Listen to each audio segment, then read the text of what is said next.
नमस्कार, भारत लाइव देख रहे हैं आप। जैसा कि आप सभी जानते हैं कि आज का दिन बिहार की राजनीति में एक बड़ा टर्निंग पॉइंट लेकर के आने वाला है।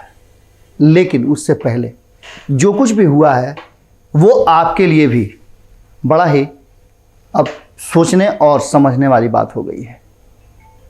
विलय की चर्चा हो रही थी कि उपेंद्र कुशवाहा का विलय हो जाएगा। दोनों भाई मिल करके आपस में बातचीत कर रहे हैं, मंत्रणा कर रहे हैं। कई दौर की बातचीत हुई और हमने हर बार की बातचीत के बाद आपको और ज़्यादा मजबूती के साथ बताया कि दोनों भाई बहुत नज़दीक आ रहे हैं और दोनों एक दूसरे की ज़रूरत बन गए हैं।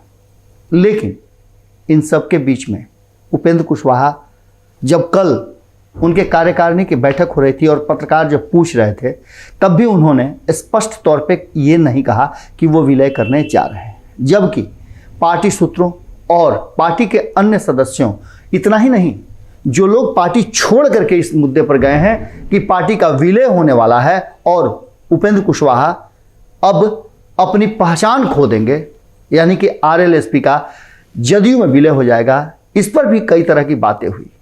कई लोगों ने यहां तक कहा कि आरएलएसपी की जदयू में नहीं बल्कि जदयू की समता पार्टी में, लोक समता पार्टी में विलय हो रही है, क्योंकि मुख्य आधार बेस पॉइंट था समता पार्टी। बातों में कितना उलट पुलट है ये अलग बात है, लेकिन अभी तक एक बार भी उपेंद्र कुशवाहा ने अपने मुंह से ये बात नहीं कही कि वो विलय करने जा रहे हैं। जबकि पार्टी के जो सेकंड इन कमान है माधव आनंद, जिन्होंने पूरी जो कथा है इसको लिखा है, बांचा है और आप तक पहुंचाया है, बैकहैंड में साइलेंट रहते हुए उन्होंने पूरी कहानी का पोस्टरिंग किया है। लेकिन इन सब के बावजूद विलय की चर्चा हो रही थी और विलय की चर्चा से ठीक पहले उपेंद्र कुशवाहा अब पार्टी के लोगों के साथ एक बार फिर से बैठेंगे। उन्होंने यहाँ तक कि पत्रकारों को भी अब बुला लिया है। 1 बजे पत्रकार से बात करेंगे और तब एक बड़ा टर्निंग पॉइंट बिहार की राजनीति में आएगा। विलय करेंगे, गठबंधन करेंगे या फिर इन दोनों ही बातों से मुकर जाएंगे, ये एक बड़ा प्रश्न उन्होंने छोड़ दिया है। लेकिन इन सब के बीच एक बात तो जरूर कर दिया है कि इन दोनों भाइयों ने जिस तरह से बिहार की राजनीति में उष्मा का काम किया है, गर्मी का काम किया है, कि पूरी राजनीति एकदम उलट पुलट हुई है, या कहा जाए तो पूरी उमस भरी राजनीति हो गई है।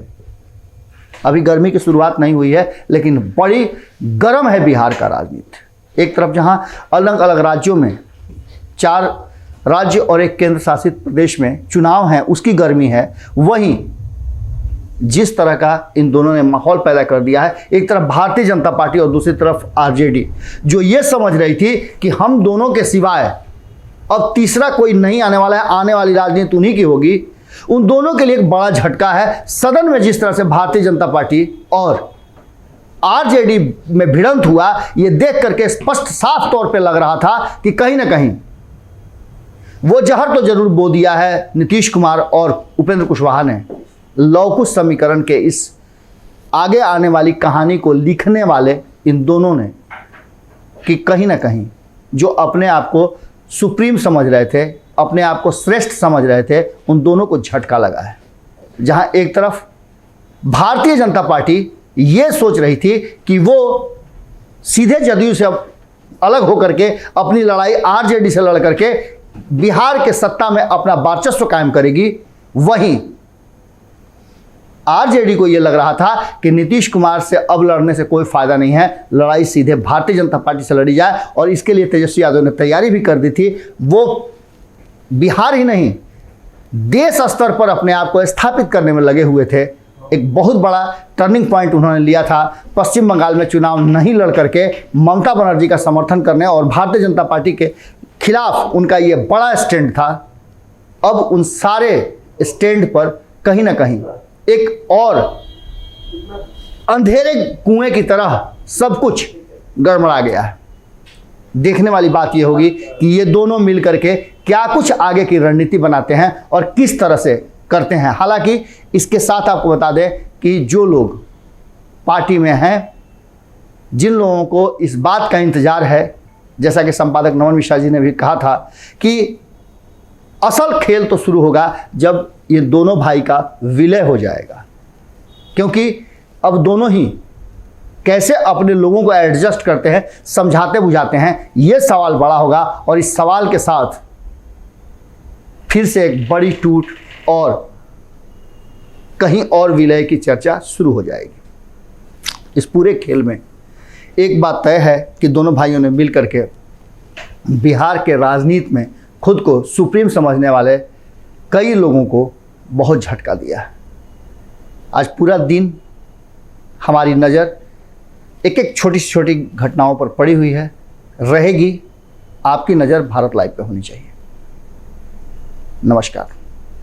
अगर ये वीडियो पसंद आई और वह बिहार के राजनीति और बिहारियत से सरोकार रखेनी तो सब्सक्राइब बटन दबा के चैनल के सब्सक्राइब कर ली। ओजे एगो घंटी बा, ओकरा बटन दबा देला से कुल सटीक और मारक खबर रुआ मुफ्त में मिल जाई।